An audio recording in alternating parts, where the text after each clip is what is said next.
Thank you, Gina, and thank you, David, and it's my honor to be here tonight. I don't know what the drill is. Do I need this, or? I don't think so. Okay, so thank you for coming.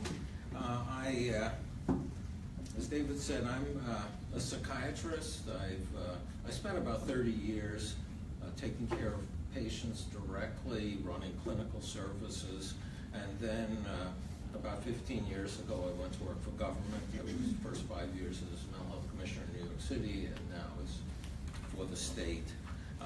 But somehow or other I got hooked on writing for the general public about 8 or 9 years ago, and have since avoided as much as possible professional writing because I feel like it's talking to the same people who already know the song, and that in fact what I write today principally is meant to equip people with mental illness and their families with the kind of trustworthy information that will make them stronger partners in their own care. And so, for me, the measure of that is if a patient or family comes into a doctor's office, social work office, doesn't matter, and has the confidence to say, why are you just prescribing medications for me? Or why did you choose this? Or why haven't you got my family involved in this work? So I write as an advocate. I write as somebody who tries to equip people to be better advocates and partners, and to believe in other evening activity that any chronic condition, whether it's diabetes, heart disease, Parkinson's, depression, PTSD, is people succeed most when they are very active agents in their own care. That in fact, so as a doctor, the more somebody is an active partner, the better they're going to do, and better I'll look. So that's why I do this. And I'm going to talk to you about this book, which came out a couple months ago, and it's called Improving Mental Health, 4 Secrets in Plain Sight. And as you can see, it's like a little book. It's really small. It's 108, it's mercifully short. It's 108 pages, including pictures. And it's small. And that was not just because I ran out of ink or something like that. It was because I meant to write a small book, a short book, having been, like I suppose so many of you here, buy books, 300, 400, 500 pages, read a few chapters, and then put it into the pile of good intentions. So this is about a book that can be finished. And the subtitle, I just want to say a word about it, 4 Secrets in Plain Sight. So I'm going to reveal these secrets to you. That handout that Gina showed before actually is a cheat sheet, because you don't have to write them down. They're there and they're defined. And what I mean by this is there's nothing that I am apt to say tonight that shouldn't be familiar to you. It's more that, particularly in my field, I think we've sort of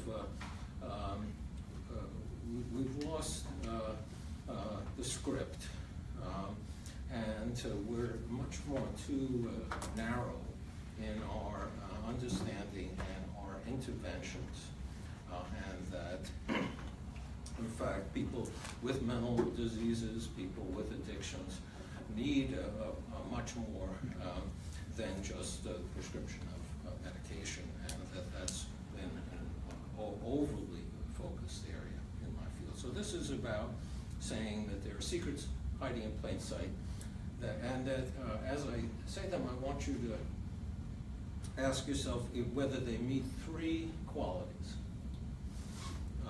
that each one of them. Is it free? Is it something that you can do right now? And Do you have to call an insurance company for prior approval to get them? So those are the three criteria I would like you to hold. First secret.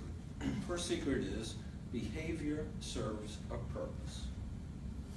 And I'm going to illustrate this with a couple examples. And the first one is pretty chilling, so I want to warn you about this. And it involves Andrea Yates. Some of you may know the story of Andrea Yates. Andrea Yates in 2001 drowned all of her 5 children in the bathtub of her Texas home. Andrea Yates was a good mother. She was a nurse. She homeschooled her children. She was a devout Christian. And she was very ill. She had a postpartum psychosis. And in that psychotic state, she heard and believed Satan's commands for her. Satan said to her, if you take the lives of all of your children right now, they will go to heaven. If you don't, they will burn eternally in hell. And that's what she did.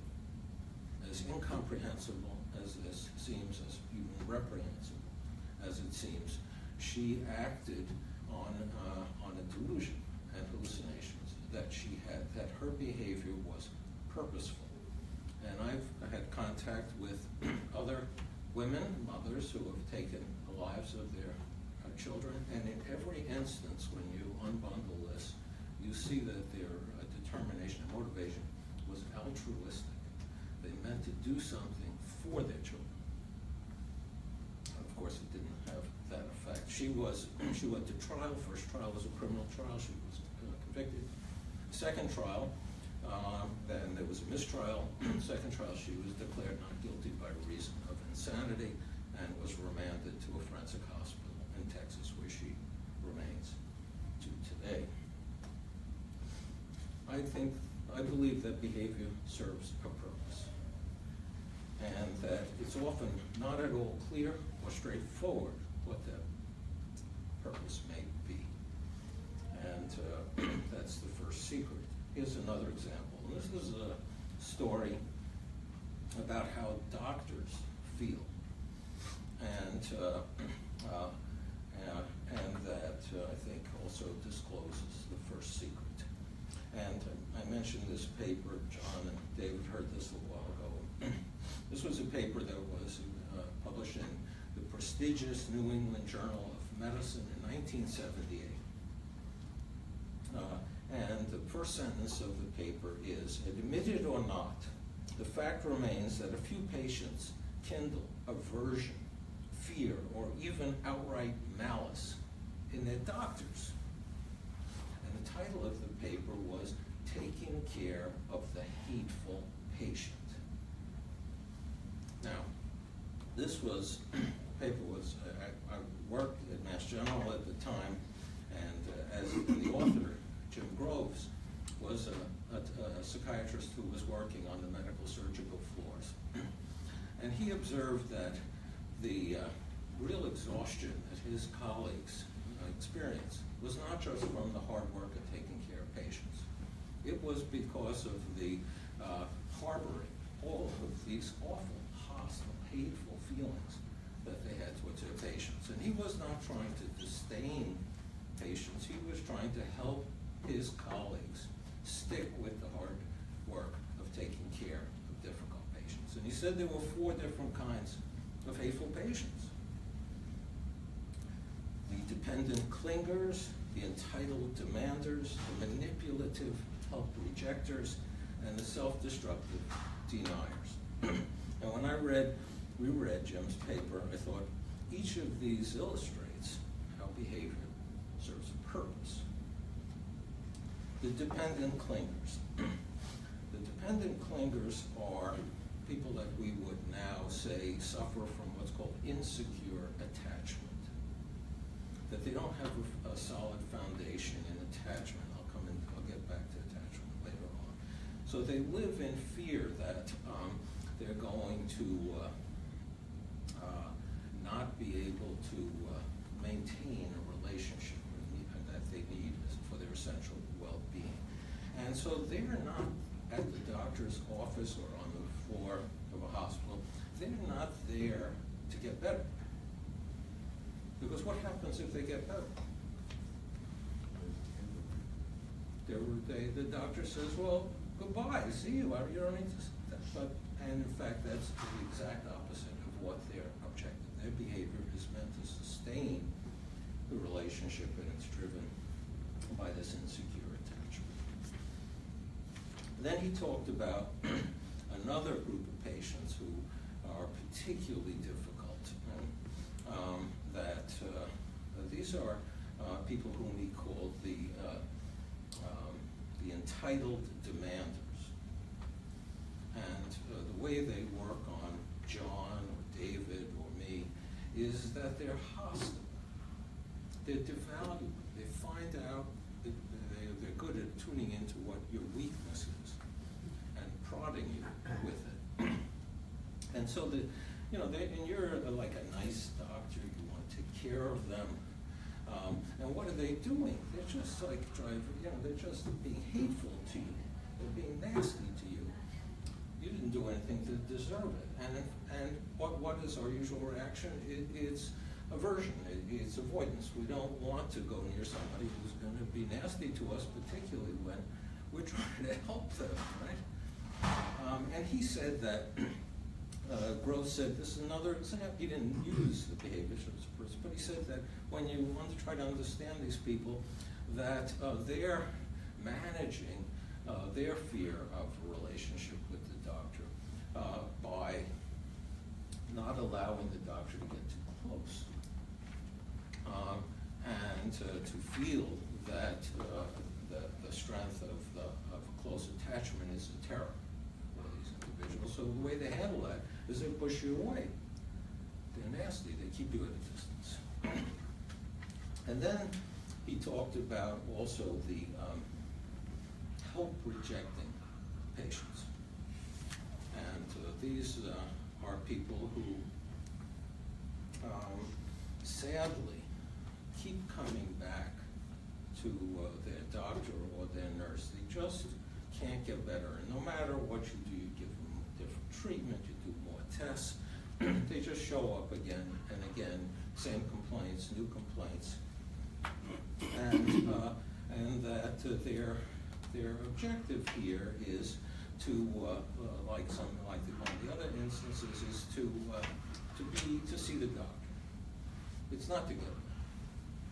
And there's a Yiddish expression which probably nobody knows, maybe you know it, which I thought described these people. It's called a Gornish Helfen.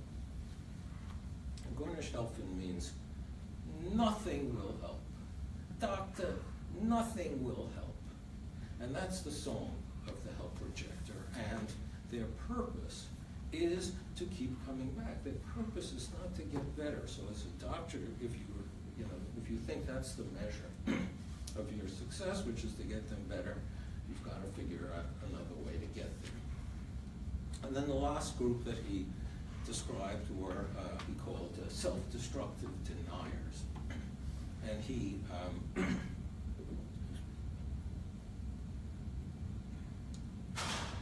illustrated this with a case of a man who was in his 50s, advanced alcoholism, cirrhosis of the liver, and what are called the varicose veins that we sometimes see in people's legs can also occur in their esophagus. It's called varices, and they are a consequence of cirrhosis. And this man had these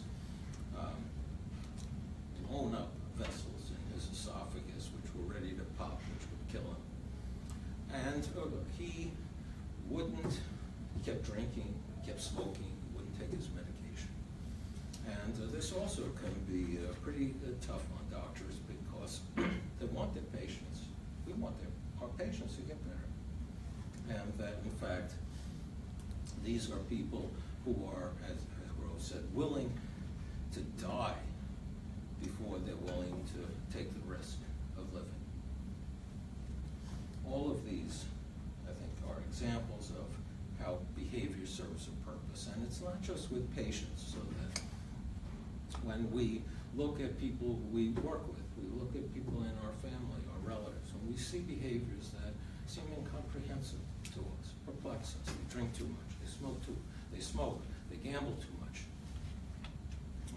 they get into fights, that our reaction often is to blame or to dismiss, when in fact what they're doing is serving a purpose for them, and that in fact that's where any opportunity to reach somebody and any opportunity to help somebody begins, which is stepping back and asking, when things seem inexplicable, what purpose is this serving for that person? So before I go on to the second secret, I just want to point out that I'm pretty naive, but I'm not so naive that I believe that understanding alone produces a cure. That's an old Hollywood notion.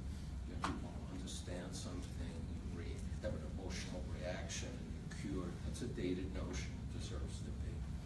But that capacity to step back from blame, disdain, distance, and wonder, why is this person doing, and ask the kind of questions that prompt that inquiry is actually the first step in a relationship, and it sheds light on what's a very dark situation and turns what's often intolerance into tolerance.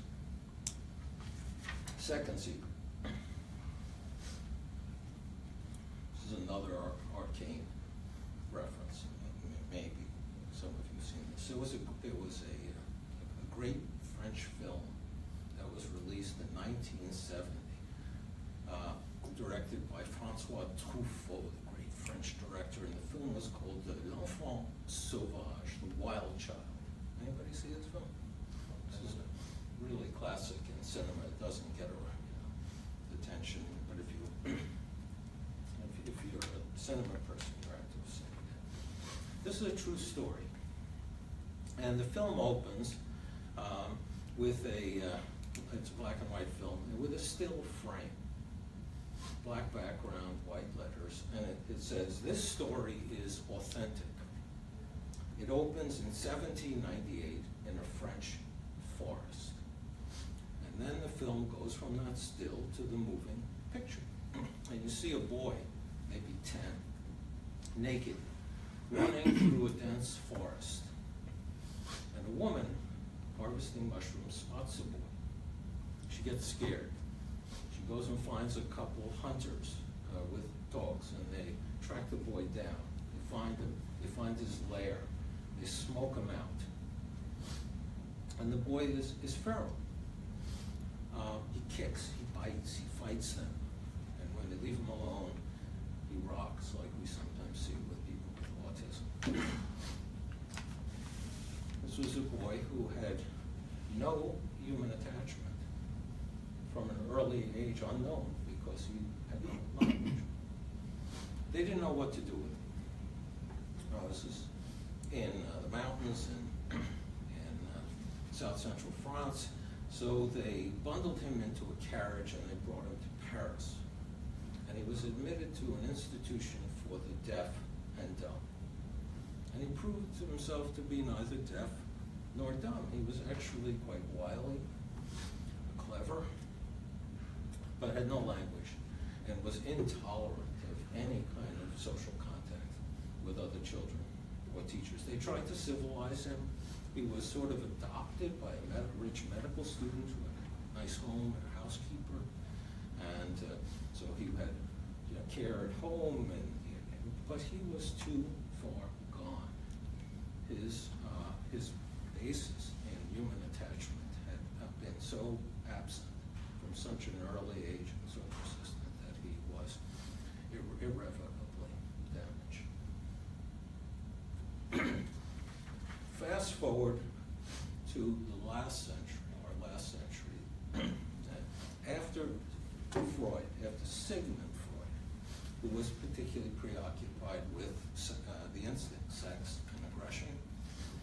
Along came his daughter, Anna Freud, and a series of very sophisticated psychologists, psychoanalysts who were very interested in the whole subject of human attachment. Anna Freud, Melanie Klein, Winnicott, Renee Spitz, Bowlby, and on this side of the Atlantic, a psychologist named Harry Harlow. And I want to give an example from Harlow's work, because I bet if some of you put yourself back in your Psychology 101 class and you remember opening the textbook, and there was a picture of these two cages. And in one of the cages, there was a wire and wood looking, funny looking monkey surrogate mother. And in the other cage, it was the same construction, only the surrogate was covered with a soft cloth, like a cloth blanket. And Harlow took infant rhesus monkeys, and he separated them from their mothers at a very early age, subjecting them to maternal deprivation. And he raised, in one set of the experiments, he raised some of these infant monkeys with just the wire and wood surrogate, and he raised another group with the cloth-covered surrogate. The ones raised with the wire and wood proved to have very serious developmental problems. They were fearful, they huddled, they sucked their thumbs, they didn't explore. They never really developed as monkeys. And the ones who were raised with the blankie, the blankie mother is not a mother with a heartbeat, or this is just a soft covered wood structure. Went on to have very normal development. They were curious, they explored, they ate well, they had sex, they were normally developed, and with so little attachment, the basis for so little attachment. Proving this second secret, which is the power of attachment. And Harlow wanted to drive his point home. So in another set of experiments, different deprived infant rhesus monkeys, he gave them a choice between going to the wood and wire surrogate where there was food, or going to the cloth surrogate where there was no food. And they all went to the cloth surrogate, demonstrating actually that the power of attachment was greater than the drive of hunger.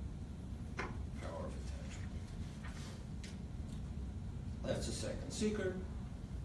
Is it free?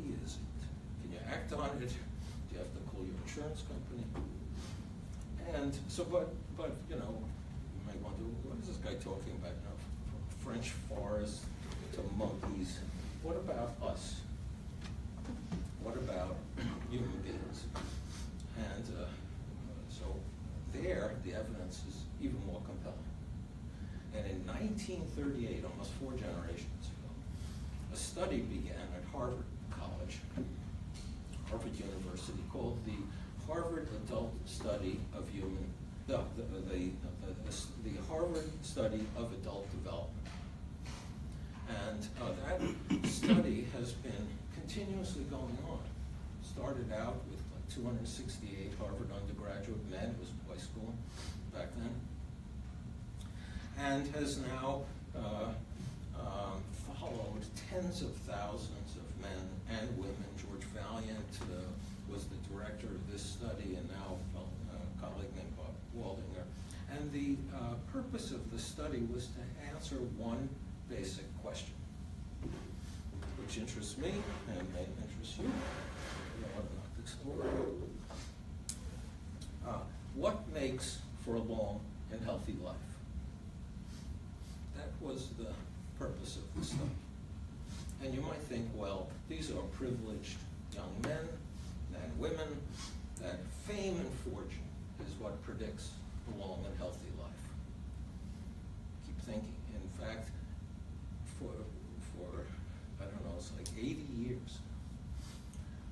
proven again and again, with very different cohorts, men and women, that the best predictor of long and healthy life is the presence of an enduring, trustworthy relationship or relationships in our life. Someone we can turn to, whom we trust, who we believe will be there for us. That this is the best predictor of a long and healthy life. And even in recent decades, they started even doing cognitive tests, executive mental functioning on the people in the study, men and women. And the best predictor of good memory and well-being was also having trustworthy, enduring relationships. The power of attachment, that's the second secret. Third secret, and this is a true story, though some of you will want to take out your smartphones and do a fact check on this, because you'll think, that this is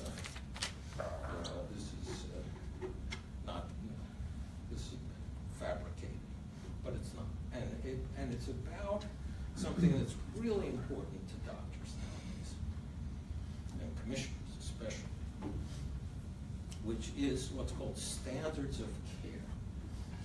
We have all of this stuff about, what like my day job is about identifying what the standard, what my agency oversees the care of 700,000 New Yorkers every year.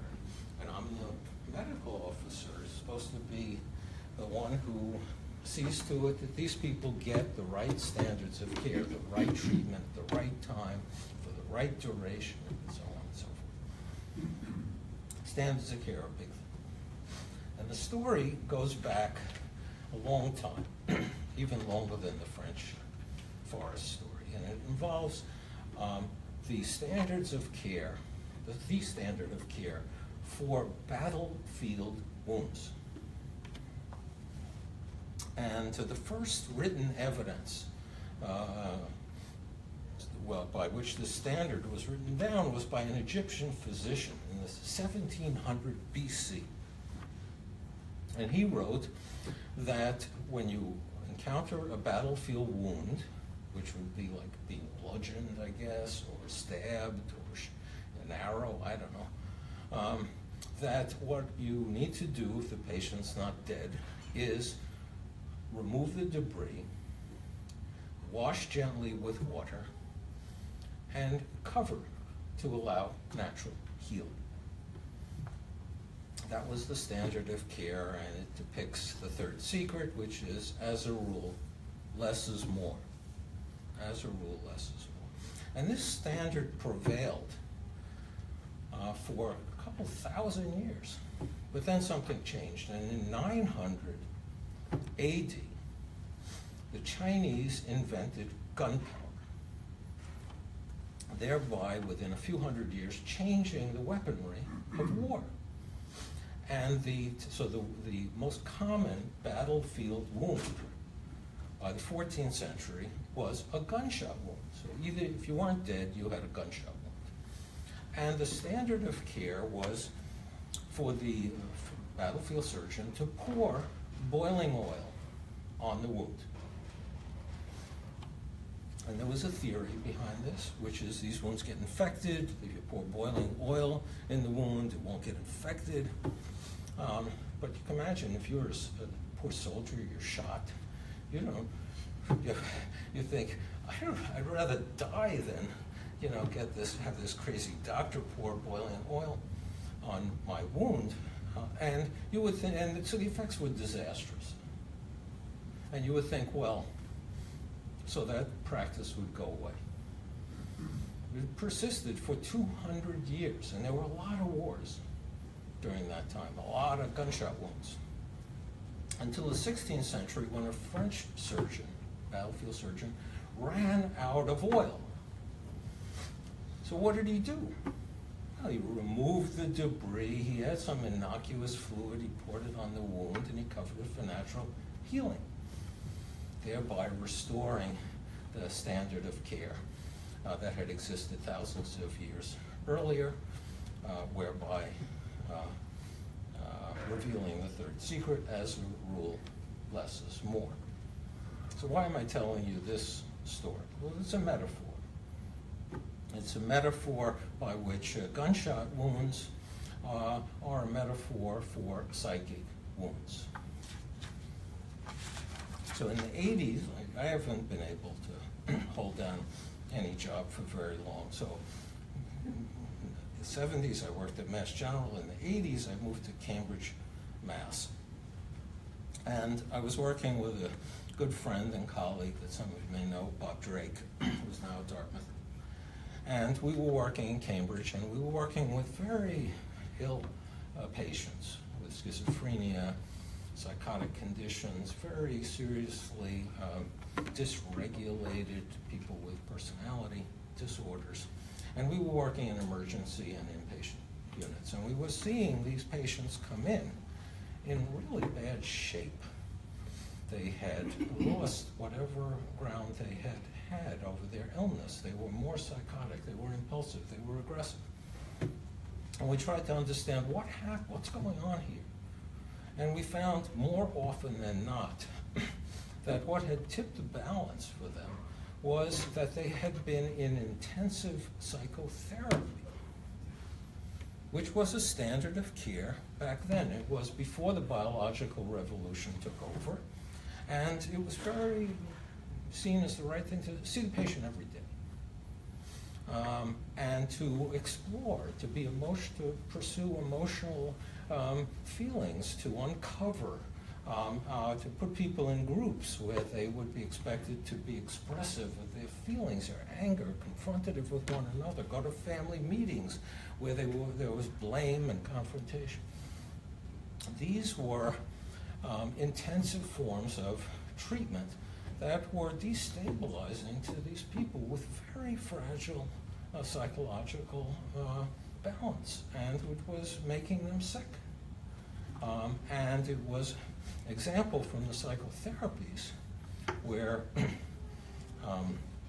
sometimes what seems like more is in fact not more at all. And I think I'm safe in saying that that standard has changed. Maybe it's gone too much in the medication direction. I mean, that's something I fight in my care system. Too many medications, too high doses.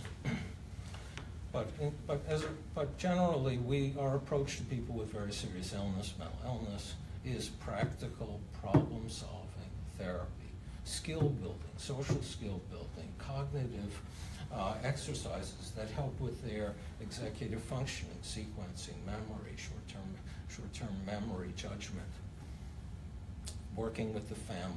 That this is the, as a rule, less is more approach that is not only kinder, it's more effective with people with serious illness. So here too, I don't want to be seen as somebody who's like, critical of my colleagues or think, I know more than the next guy. That it's not just psychiatry. And probably the best examples in a parallel universe are in cancer treatment. So in cancer treatment in the 60s and 70s, that's when chemotherapy involved radiation, radical surgeries. And there was a general view that if a little bit works, a little bit more will work better, and a lot more will work a lot better. And the 60s and 70s in cancer treatment went through that progression until they too, like the French surgeon, realized less is more. So that's the third secret, hiding in plain sight. The fourth secret. And the fourth secret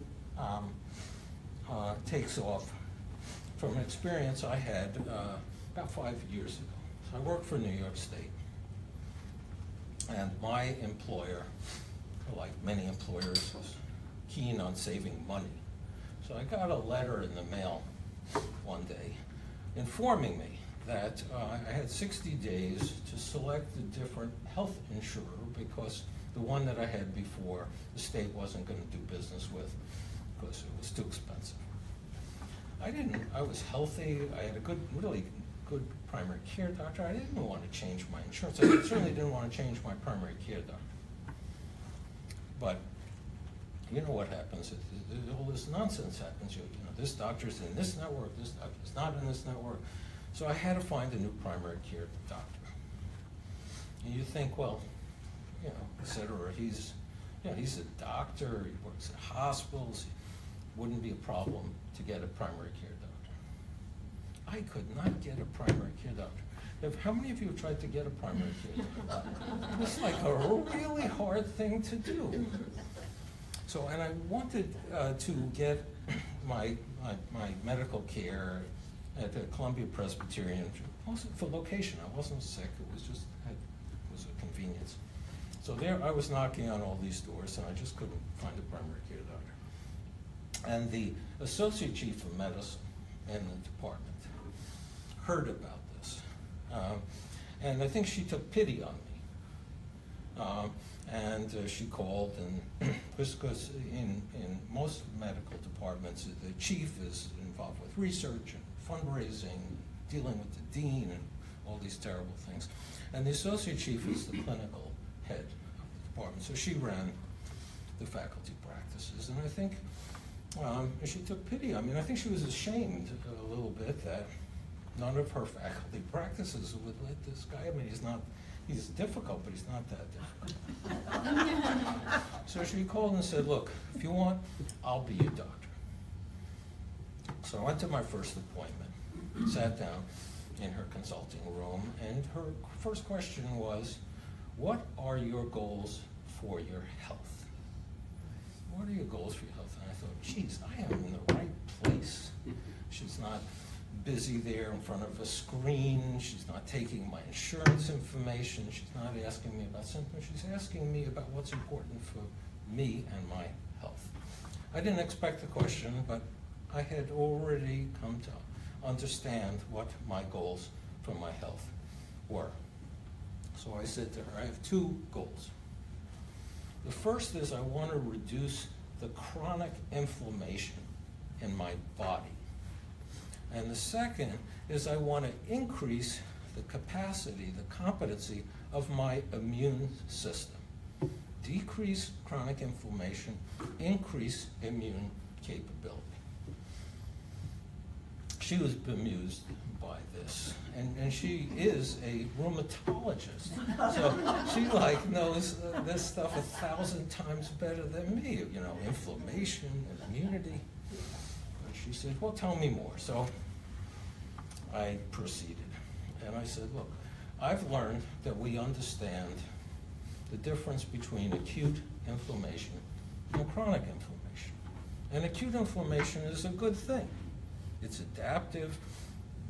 It's what promotes wound healing. It's what prevents infection. It's a really adaptive thing to have acute inflammation capability in our body. But when that acute inflammation does not subside, we develop what's called a chronic inflammatory state. And chronic stress is a big propagator of that. And the fourth secret is chronic stress, chronic inflammation is the enemy. So I went on to say, well, look, acute inflammation, blah, blah, blah. But in chronic inflammation, what happens? Well, a number of bad things happen.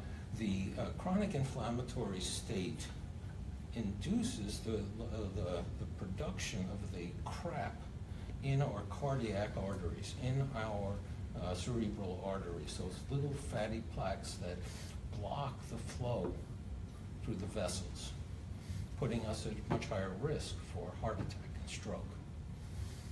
Chronic inflammation, chronic stress raises our blood pressure, raises our heart rate, which puts a strain on our cardiovascular system. And it releases in a persistent way a hormone called cortisol. A number of hormones, but the big one is cortisol. The cortisol interferes with our immune system. Those cells that mean to protect us, T cells, killer cells. they not only protect us from getting colds, they protect us from getting cancer, because they identify foreign substances, foreign bodies, and kill them. And persistent cortisol diminishes the immune capacity. And I also knew that that from my own field, that chronic inflammation had already been strongly associated with conditions like depression, PTSD, even schizophrenia. So I wanted to lead a long and healthy life. I finally have a good marriage, a good family, friends, so I thought I had that covered, but I wanted to work on my inflammation and my immune capacity. There was a study released a couple years now, maybe a year and a half, 2 years ago, out of Stanford, and that the lead author of this study is a neuroscientist named Elizabeth Blackburn. Blackburn is like a legend in neuroscience. She won the Nobel Prize in 2009 in medicine for her work on what are called telomeres and the enzyme that affects these, called telomerase. So if you don't know about telomeres, you want to know about telomeres. And Blackburn likened the telomeres, which are these little protein caps on the ends of our DNA strands. So DNA is this tightly wound set of base pairs, and on the top of it are these little caps. And she likened them to like the tips the plastic tips on your shoelaces. What happens if the plastic tips wear out? Your shoelaces unravel, they don't work very well, and the same thing applies when the caps on your DNA begin to wear out. Your DNA unravels and bad things happen, including oncogenesis, a fancy word for developing cancer. And she was, and this is what she won her Nobel for, but this study a couple years ago, in her ongoing work, she took 97 healthy girls, ages 10 to 14. Half of the girls had mothers with depression, and half of the girls had mothers without depression. And none of the girls were symptomatic. They were all healthy 10 to 14-year-old girls. And she took DNA samples from their saliva, looked at their DNA, looked at their telomeres. And the girls who had depressed moms had telomeres that were short in length. And the girls who had non-depressed moms had long telomeres. And Blackburn had already demonstrated that short telomeres are highly associated with all the bad diseases that come with age, like heart disease, stroke, diabetes, dementia, osteoporosis. Short telomeres are risk factors. There's something going on whereby our DNA is not being protected, and the unraveling puts us at high risk. So she looked at these girls' telomeres, and in fact, they had the girls with the depressed one. So they already had nuclear changes as a product of their own genetic code. And then she took the experiment another step, and she stressed the girls by giving them cognitive tests, these tests where you're given a problem, and it's impossible to solve, and you don't have enough time. And the experimenter harasses you during the test. And they took cortisol samples on the girls before, during, and after the stress tests. And the girls who had short telomeres, depressed moms, they had this huge bump in cortisol when they were stressed, and it didn't subside for a long time. The girls who had long telomeres, little bump, went away. So these girls already had inflammatory hyperreactivity in their body, and they were at risk for all these mental and physical problems. Chronic stress, chronic inflammation is the enemy. Some of you may be familiar with the work that was done, that has been done, with adverse childhood experiences, ACEs. So ACEs are these measures of children, young children, who have an accumulation of very unfortunate childhood experiences. They're abused, they're neglected, they're in homes with domestic violence, homes where there's an active addiction going on, multiple foster care. Each one of these is an ACE. And when these children have 4 or 5 or 6 ACEs, by the time they're teenagers, they're already sick. They have pre-diabetic states, they're obese, they smoke, they have depression. Their inflammatory system that has been so ignited by the consequences of their life, no fault of their own. So you could leave this secret thinking, DNA is destiny, right? These poor girls, they are doomed, right? Because they're short telomeres. Well, Blackburn's work didn't stop there. Blackburn demonstrated that we can actually slow the growth, the reduction in the length of our telomeres, and we can actually grow our telomeres. That we have that capacity to build up our own internal shoelace tips. That we can make ourselves, protect ourselves from the unraveling of our DNA and all the diseases that come with it. Our telomeres, they don't really like red meat. They don't like processed food. They don't like too many French fries. They like fish and vegetables, otherwise known as a Mediterranean diet.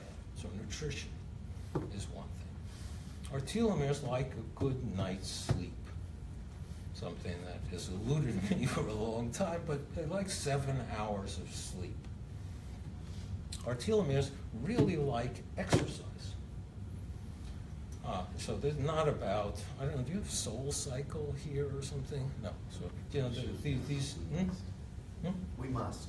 These are these sort of tyrannical cycling gyms where people scream at you and, you know, or you have to. Spinning classes. Yeah, these are all, you know, so I mean, some people think exercise, well, I have to go to, you know, cycling class, or I have to run a marathon. No, it's 10,000 steps a day, which you can measure on your smartphone, on your Fitbit, on your Apple Watch. It's not that hard to get 10,000 steps in a day. So they like, your telomeres like what makes a difference, what you eat, sleep, exercise. They, and they like a lot of these mind-body interventions. Yoga, meditation, mindfulness, slow breathing, yogic breathing. They really like these, and they're free. And they like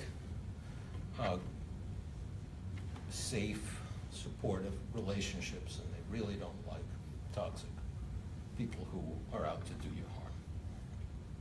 So chronic stress is the enemy, and in fact, it's an enemy that we can combat in a number of ways. The more, the better. So what am I trying to say? I'm trying to say 4 things.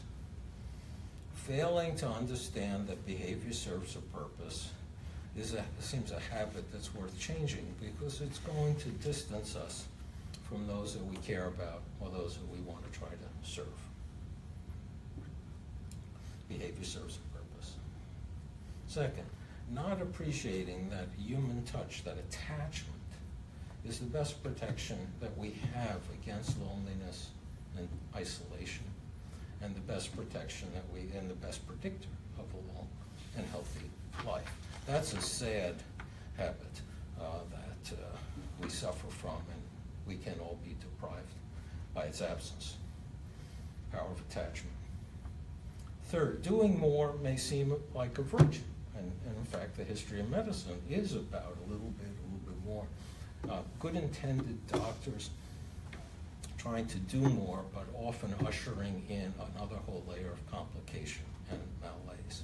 As a rule, less is more. And finally, we now live in worlds where we have outstripped our inflammatory protective capabilities. Our lives are just overstimulated. The information, the pace, all of this induces in just about everybody chronic inflammatory state.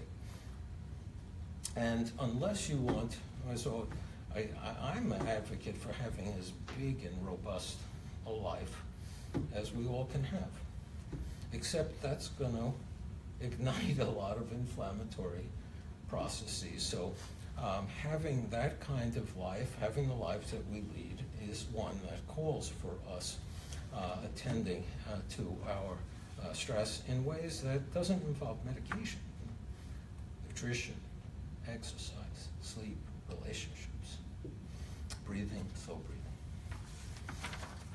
And finally, the reason I'm advocating these 4 secrets, and you can tell me whether you think they've met the criteria, are they free? Can you act on them right now? Do you have to call anybody for permission?